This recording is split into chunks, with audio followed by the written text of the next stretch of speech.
तो आज हमारा टॉपिक है लास्ट, पावर पॉइंट का लेक्चर लग रहा है हमारा ये लास्ट। ट्रांजिशन एनिमेशन आपको हो सकता है बहुत अच्छे समझ में आया हो, और नहीं भी समझ में आया हो तो आपको इसको प्रैक्टिस करना पड़ेगा। ठीक है, बिना प्रैक्टिस के आप सोचो कि हमको बहुत अच्छे समझ में आया या इनका ही काम है पूरा, इनको पैसे दे दिए तो यही सिखाएंगे पूरा, तो ऐसा हो नहीं पाएगा। आपको प्रैक्टिस करना पड़ेगा, बिना प्रैक्टिस करे आप नहीं सीख सकते, ये आपको मैं भी बता दूं। ठीक है, तो मेरे से ज्यादा आपको प्रैक्टिस करना पड़ेगा। मैंने तो आपको बता दिया, मेरा काम तो खत्म हो गया, पर आपका काम ये बनता है, आपकी रिस्पॉन्सिबिलिटी ये बनती है कि आपको वहां पर जाना है, बेकायदा प्रैक्टिस करना है। नहीं आ रहा है साइड वाले से पूछना, उसको भी नहीं आ रहा फिर हमसे पूछना। डायरेक्ट नहीं आ रहा सर ये माउस नहीं आ रहा, माउस नहीं आ रहा, तो पहले पूछो तो आप। ठीक है, पहले प्रयास भी नहीं करते तुम और बस डायरेक्ट नहीं आ रहा कर देते हो। आप पहले प्रयास करके देखा करो, फिर बात करा करो। ठीक है, चलिए कंट्रोल के साथ में एन प्रेस करा, अरे कंट्रोल के साथ में एन प्रेस नहीं करना था, कंट्रोल एम प्रेस करेंगे तो एम से क्या होता है, न्यू स्लाइड होती है। ठीक है, हम यहाँ पर देखो लेआउट का मतलब क्या था समझो, मतलब थीम डिजाइन। लेआउट का मतलब उसका थीम या डिजाइन। यदि मैं आपसे पूछूं कि ये वाला लेआउट और ये वाला लेआउट सेम है क्या, तो आप बोलोगे बिल्कुल भी सेम नहीं है, क्योंकि हम देख रहे हैं कि इसमें पहली बात तो इसमें टेक्स्ट बॉक्स एड टाइटल लिखा हुआ है, टाइटल बार है मान रहे हैं, बट उसमें कॉर्नर से और इसमें सेंटर से है। पहला तो ये चेंज हो गया। सेकेंड नंबर पर इसमें क्या है, टेक्स्ट है, और इसमें क्या है, सब टाइटल है, तो दोनों चेंज है हमारे लिए। अच्छा, ये सेकंड वाला और थर्ड वाला सेम है क्या, बिल्कुल है। फोर्थ वाला भी, फिफ्थ वाला भी। कंट्रोल के साथ में एम करो, हमने बोला भैया यहाँ पर हमको लेआउट चेंज करना, और हमने ये वाला लेआउट टू कंटेंट वाला लेआउट लगा लिया। अब कंट्रोल एम करो तो आपको ये 4-5 लेआउट सेम दिखेंगे। मतलब कहने की बात ये कि ये जो 6 से लगाकर 9 तक लेआउट सेम है, इधर 5 वाला लेआउट, 4, 3, 2 वाला लेआउट सेम और 1 वाला लेआउट सेम है। एक वाले को एक काम करो, डिलीट ही कर दो, काम खत्म। तो यहां से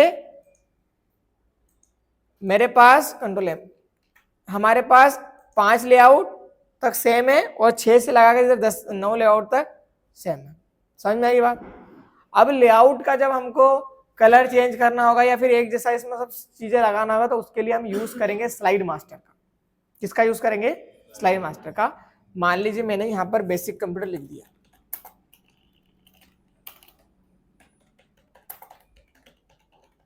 ठीक है, और यहाँ पर बेसिक कंप्यूटर में अपन ने 2-3 चीजें लिख दी, माउस लिख दिया,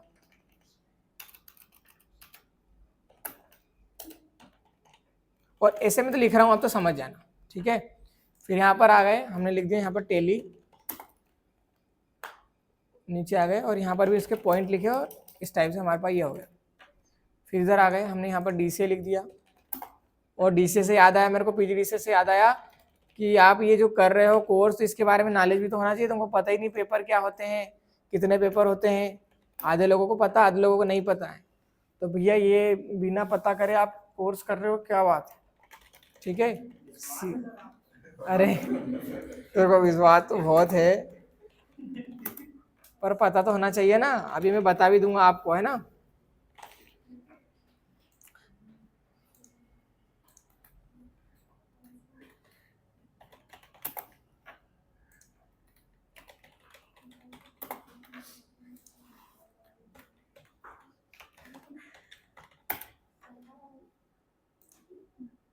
ये हार्डवेयर में क्या दिक्कत हो गई यार, हाँ हार्डवेयर कर दिया था ना।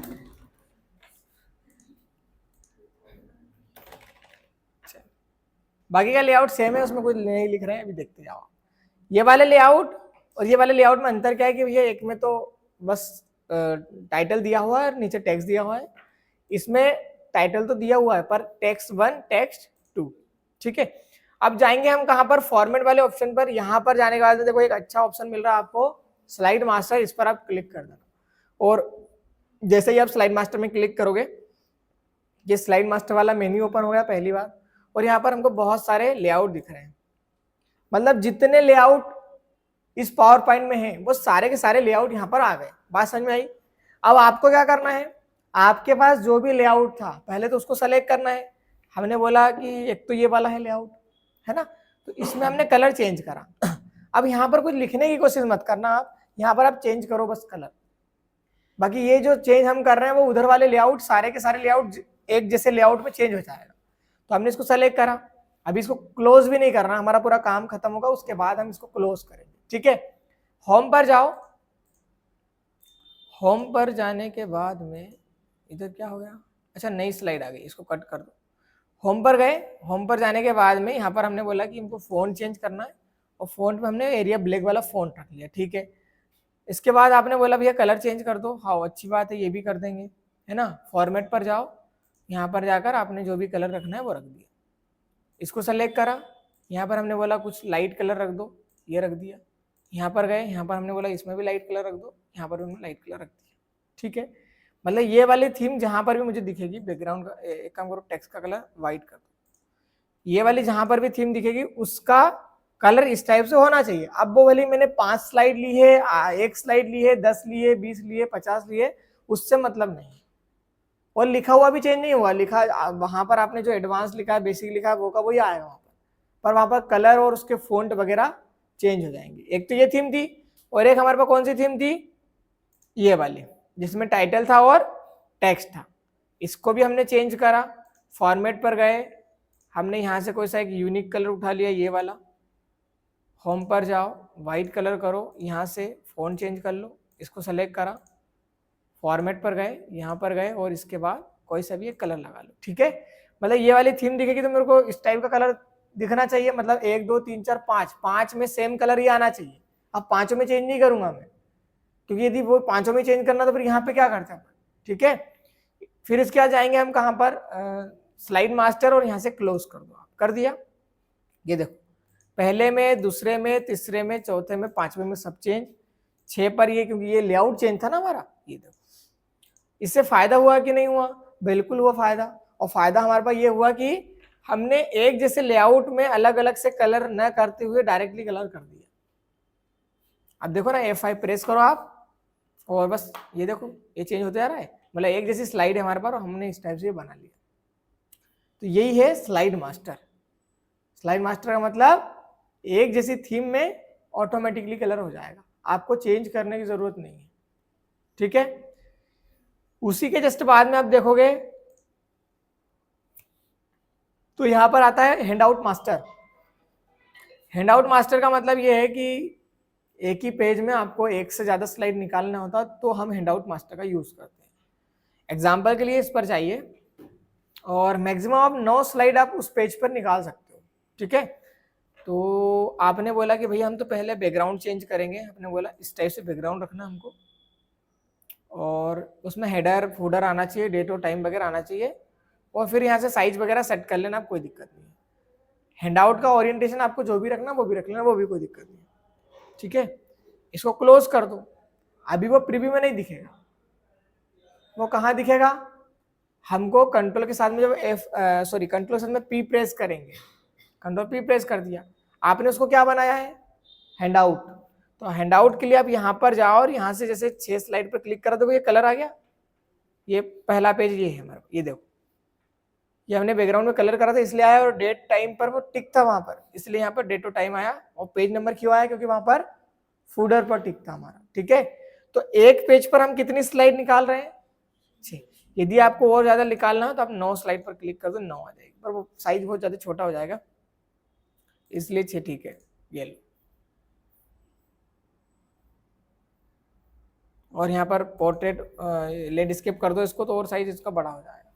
अब इसका प्रिंट निकालेंगे तो हमारे पास 6 स्लाइड का आ रहा है प्रिंट, है ना।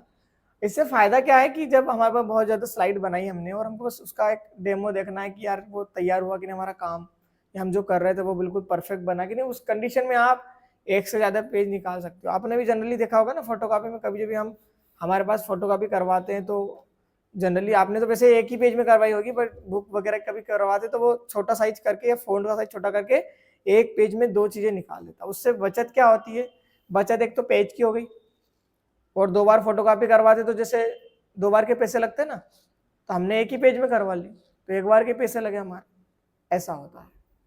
समझ गए हैंडआउट का मतलब भी कोई खास बात नहीं है, हमको एक से ज्यादा पेज निकालना है तो हम हैंडआउट का यूज करेंगे, और कुछ भी नहीं।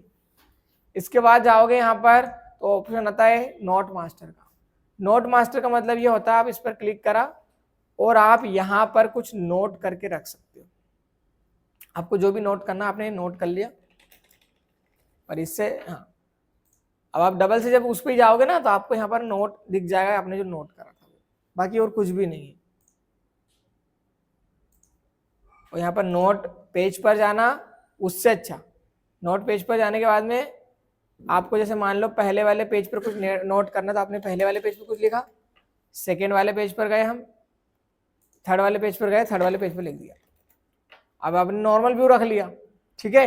और जब आप डबल से नोट पेज पर जाओगे तो देखो पहले वाला पेज पर आपने ये लिखा था, दूसरे वाले पेज पे ये लिखा था। तो इससे अच्छा ये है, नोट मास्टर से अच्छा ये है कि आप नोट पेज का यूज करो, ठीक है। तो नो है अपना स्लाइड मास्टर समझ में आ गया कि एक जैसा लेआउट होता है, तो एक जैसे लेआउट पर हमको कलर करने के लिए नोट मास्टर का यूज करते हैं। और हैंडआउट मास्टर का यूज क्यों करते हैं? जब एक से ज्यादा स्लाइड को एक ही पेज पे निकालना होता है। एक से ज्यादा क्यों बोल रहा हूं? क्योंकि एक से ज्यादा कितना हो जाएगा? 2 हो जाएगा, 3 हो जाएगा, 4 हो जाएगा, 5 हो जाएगा, मैक्सिमम 9 हो जाएगा, ठीक है। बाकी फिर यहाँ पर देखो रूलर यदि शो हो रहा है तो आपका हाइट कर सकते हो, हाइट है तो शो कर सकते हो, ग्रिड लाइन लेना है तो ग्रिड लाइन ले सकते हो, हटा सकते हो, गाइड लाइन, ठीक है। ये मतलब ये सेंटर बताता है कि यहाँ आपका सेंटर है ये बीच में। और ये क्या बताता है आपका पूरा, मतलब इस टाइप से एरो एरो आ जाता है और लाइन आ जाता है, ताकि आपको बता देगा कि भैया ये आप कोई भी यहाँ पर सेब रखो तो यहाँ पर और यहाँ पर अपन बराबर सेब रख सके। जैसे आपने इसको जूम करा, अब जूम करने के बाद इधर आ गए तो सेंटर आपका यहीं पर रहेगा, ये देखो, अरे ये नहीं, ये गायब, ये देखो सेंटर आपका ये है, आपको ये पता रहता है, बस ये काम का है। बाकी प्रिंट में नहीं आता वो लाइन, वो प्रिंट में नहीं आएगा आपका, ठीक है। बाकी आपने जो भी प्रेजेंटेशन बनाई है, अभी नॉर्मल व्यू पर चले जाओ, प्रेजेंटेशन जो बनाई है उसको ब्लैक एंड व्हाइट करना, तो आप ब्लैक एंड व्हाइट पर जाओ। 2 प्रकार के ब्लैक एंड व्हाइट होते हैं, एक तो ग्रा स्केल होता है और एक ब्लैक एंड व्हाइट होता है। ब्लैक एंड व्हाइट में कितने कलर होते हैं? 2 कलर, और प्रिंट आउट में 1 कलर ब्लैक, क्योंकि व्हाइट ऑलरेडी पेज हमारे पास रहता है। और जो हमारे पास ग्रा स्केल है जी, इसमें एक तो डार्क ब्लू और एक डार्क ब्लैक डार्क और एक लाइट डार्क, ठीक है। मतलब एक बहुत ज्यादा काला कलर होगा और एक उससे थोड़ा सा लाइट कलर होगा, तो वो दोनों में अंतर बता देगा। देखो जैसे यहाँ पर हमने बहुत ज्यादा डार्क कलर करा है, इधर थोड़ा लाइट करा है तो ब्लैक ही ये भी, बट ये थोड़ा लाइट, ठीक है। तो ये अपन ने इसको क्या करा, मतलब क्योंकि जैसे हमको इसका प्रिंट आउट निकालना है। अब कलर वाला प्रिंट आउट कब निकलेगा? जब हमारा प्रिंटर कलर वाला होगा। अब कलर वाला नहीं है तो हमको तो ब्लैक एंड व्हाइट ही निकालना पड़ेगा ना, तो उस कंडीशन में आप यहाँ पर कर सकते हो, क्योंकि कलर वाले ऑप्शन को आपने सेलेक्ट करा और वहां पर प्रिंट दिया तो फिर वो अलग निकालेगा, प्रिंट निकालेगा तो ब्लैक ही, बट थोड़ा सा फिर भद्दा दिखेगा वो। इससे अच्छा आपको क्या करना है, यहाँ पर ब्लैक एंड व्हाइट वाले ऑप्शन पर क्लिक करके प्रिंट आउट निकालना है। ये समझ गए? बस इतना ही इसमें ऑप्शन काम का था, बाकी कुछ चीजें छूट गई है तो वो एडवांस वाले में आएगा। अभी आपका एक्सेल का एडवांस बचा हुआ है, बेसिक का एडवांस, अपना पावर पॉइंट का एडवांस बचा हुआ है, और अभी जब एक्सेल आप पढ़ोगे ना एक्सेल, उसका भी एडवांस बचेगा और वर्ड का भी एडवांस बचा हुआ है। तो सबके एडवांस, अभी बेसिक वाले पार्ट हुए हैं, अभी इनके एडवांस वाले पार्ट आते हैं, जिसमें हम एक्स्ट्रा चीजें बनाना सीखते हैं। जैसे आईडी कार्ड को एक्स्ट्रा आईडी कार्ड बनाना, उसके बाद में लेटर बनाना, मल्टीपल लेटर वगैरह बनाना, तो ये सारे एडवांस में आएंगे। तो अभी हमने बेसिक पढ़ा है, अभी जब एक बार और रिवीजन करेंगे तो वहां पर एडवांस वाला रूप और बेसिक वाला दोनों साथ में देखेंगे, ताकि हमको बहुत अच्छे से फिर समझ में जाएगा वहां पर, ठीक है। तो ये इतना तो समझ गए ना आप। बाकी देखो यहाँ पर प्रेजेंटेशन व्यू का मतलब, यहाँ पर देखो, यहाँ पर भी व्यू लिखा रहता है, यहाँ पर भी व्यू है। नॉर्मल व्यू में क्या होता है, आपका थंबनेल दिखता है, मतलब स्लाइड बार दिखता है और एक स्लाइड दिखता है। आउटलाइन व्यू पर जाओगे तो आपको आउटलाइन के रूप में दिख जाएगा, मतलब आपने जो लिखा हुआ है वो वाला इधर टेक्स्ट के रूप में दिख जाएगा कि भैया ये आपने जो लिखा वो टेक्स्ट है, और ये स्लाइड फर्स्ट वाली, ये सेकेंड वाली, थर्ड वाली, आप इसे क्लिक कर जाओ वो हो जाएगा। स्लाइड सोल्टर का मतलब क्या होता है, जितनी स्लाइड है सारी सारी स्लाइड एक ही स्क्रीन पर दिखना चाहिए। हमने यहाँ पर क्लिक करा, ये ठीक है, जितनी मतलब मैक्सिमम उसमें कैपेसिटी होगी उतनी स्लाइड आपको दिखा देगा। बाकी नोट पेज में क्या होगा, आप कुछ पेज के नीचे नोट कर सकते हो, और रीडिंग व्यू में शो करेगा प्रेजेंटेशन, ये सही है। बाकी आप देख सकते हो, ठीक है। बस इतना काम का था। बाकी का तो हमने ट्रांजिशन पढ़ लिया है, डिजाइन पढ़ लिया है, एनिमेशन पढ़ लिया है, स्लाइड मास्टर, उसके बाद में स्लाइड शो पढ़ लिया है।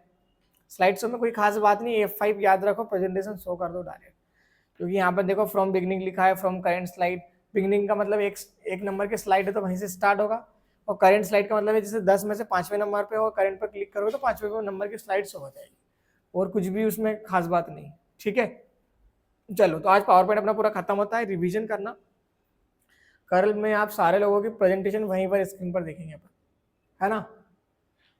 तो प्रेजेंटेशन आप बना के रखना पूरी।